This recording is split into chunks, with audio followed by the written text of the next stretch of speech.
जादुई चाकू। बहुत समय पहले की बात है। पहाड़ों के नीचे बसे एक छोटे से कस्बे में हरीश नाम का गरीब रसोइया रहता था। वहाँ दिन भर लोगों के खेतों में या ढाबों पे खाना बनाता, लेकिन मेहनत का फल कभी भी पूरा नहीं मिलता। कई बार तो रात को उसके चूल्हे में आग भी नहीं जलती थी। हरीश को खाना पकाने का बड़ा शौक था।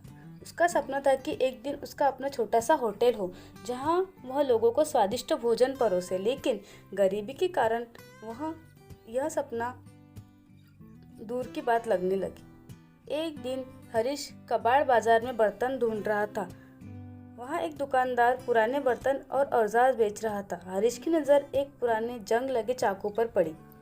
यह बेकार है, दुकानदार बोला, लेकिन अगर चाहे तो 5 पैसे में ले लो। हरीश ने सोचा कि उसके पास अच्छा चाकू नहीं है, यह कम से कम सब्जियां तो काट देगा। उसने खरीद लिया और घर ले आया। शाम को हरीश ने उसी चाकू से प्याज काटी।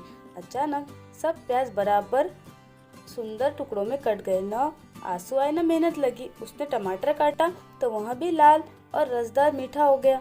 फिर आलू कटे तो उनके टुकड़े पकने के बाद ऐसे स्वादिष्ट बने कि मोहल्ले के लोग खाने की खुशबू सूंघकर उसके घर आ गए। हरीश, तुम्हारा हाथ तो जादुई है। हरीश मुस्कुराया और मन ही मन में जान गया कि वह चाकू साधारण नहीं है। धीरे धीरे उसने देखा कि यह चाकू जिस चीज को छूता है उसे और भी बेहतर और अनमोल बना देता है। लकड़ी काटो तो चमचमाता फर्नीचर बन जाए, सूखा फल काटो तो वह मीठा और रसदार बन जाए, रोटी काटो तो वह सुगंधित पराठा बन जाए। हरीश अब रोज इसी चाकू से खाना बनाने लगा। उसका ढाबा धीरे धीरे मशहूर हो गया। दूर दूर से लोग उसका खाना खाने आने लगे।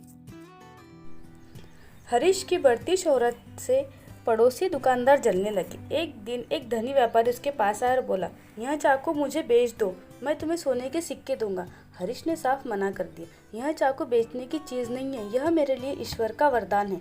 लेकिन व्यापारी ने चोरी करने की योजना बनाई। रात को उस चाकू को चुराया और सोने की ईंट काटने की कोशिश की। जैसे ही ईंट पर चाकू चला तो सोना झड़कर रेत में बदल गया। व्यापारी समझ गया कि यह चाकू उसके लिए काम नहीं करेगा। धीरे धीरे यह खबर पूरे राज्य में फैल गई। राजा को भी पता चला कि रसोई के पास जादुई चाकू है।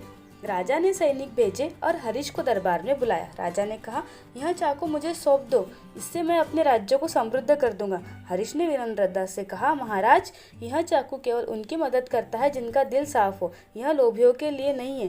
राजा ने गुस्से में चाकू छीन लिया और सोने का हार काटने लगा, लेकिन हार टूटकर काले पत्थरों में बदल गया। राजा भौचक्का हो गया और शर्मिंदा होकर चाकू हरीश को वापस कर दिया। अब हरीश को समझ आ गया कि चाकू केवल भलाई का काम करता है। उसने निर्णय लिया कि वह इसे गाँव वालों की सेवा में लगाए। उसने भूखों को फ्री में खाना खिलाना शुरू किया। अनाथ बच्चों को रोज गर्म रोटी और सब्जी मिलने लगी। त्योहारों पर वह सबके लिए स्वादिष्ट पकवान बनाता। गाँव वाले कहते, हरीश का ढाबा ही असली मंदिर है, जहाँ भूख मिटती है और दिल भरता है।